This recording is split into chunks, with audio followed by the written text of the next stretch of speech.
do me a favor in the comments right now. Go ahead and tell me the most used board game component that you utilize in your board games. I'd love to hear about it while we watch this video right here. How's it going, party people? It's Caravan Dan from Gaming Caravan. Today, let's do a result of our poll, which was the 5 best types of board game upgrades. Now, these aren't any specific board game upgrade. These are types of board game upgrades, and these were voted on by over 1,000 people. Or over 1,000 votes. We had 700 votes on Facebook. We had over 300 votes on Reddit.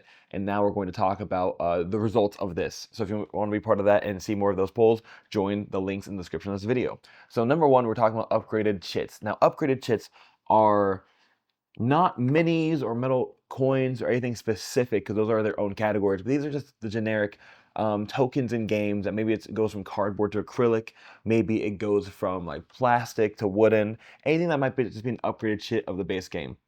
Specifically, if you know, like Wormspan goes from cardboard tokens to wooden pieces, or maybe from like specific eggs to like speckled fun eggs that they did, or like gold eggs. Those are the upgraded chits of board games, just generically.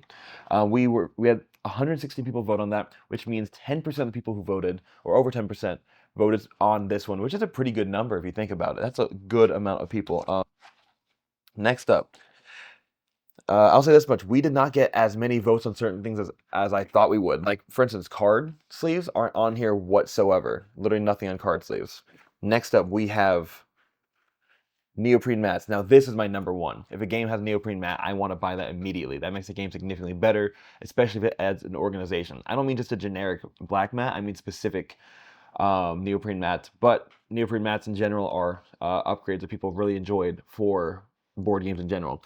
We have 120 votes on this, which is only slightly beating out the upgrade chits by 4 votes. It's 11.28% people who voted, so it's very close between those two. None of them are that close, but those two specifically were that close.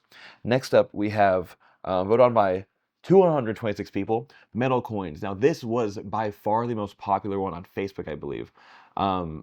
Metal coins were like the topic of conversation through everything. People talked about that on Reddit, that people talked about on Facebook, but and these aren't even just specific for the game. Just having metal coins in general. I know people go to Etsy and they buy like a pack of metal coins with 1s, 3s, 5s, and 10s, and they use them for all board games in general. I am more of an IP thing where I like specific upgrades to my specific games. I don't like just generic stuff. Because with that logic, I can just print whatever I want. I like knowing what the game creators did. I like having it be fully thematic, fully immersed in the game, immersed in the world. And this was voted on by 21.23% of individuals. Next up, these are the last 2.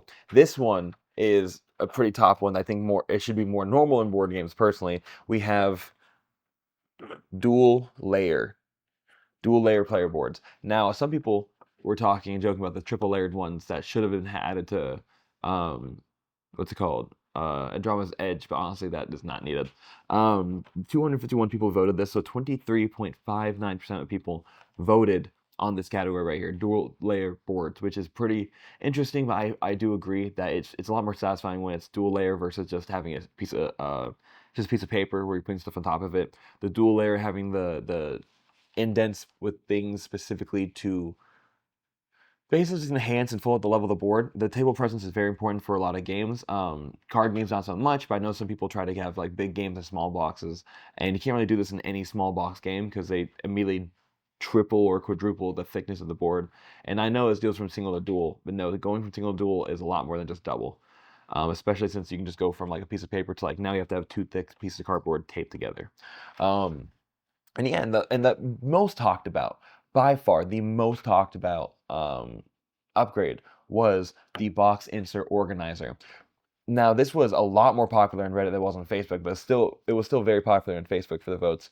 The box insert organizer was a topic of conversation, especially and specifically whenever it can decrease the time for setup and teardown. I strongly suggest anyone who's publishing a board game or considering like what accessories to upgrade in board games. These are the top 5 voted on by over 1,000 votes.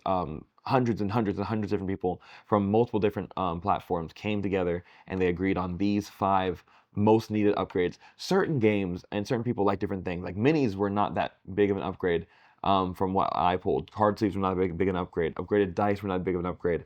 Some people just said all of it. Whatever's upgraded, we'll take, and that's important. That's cool. Dice trays weren't even on there. I did the 5 most popular ones because the other ones weren't even close The other votes weren't even relatively close to these.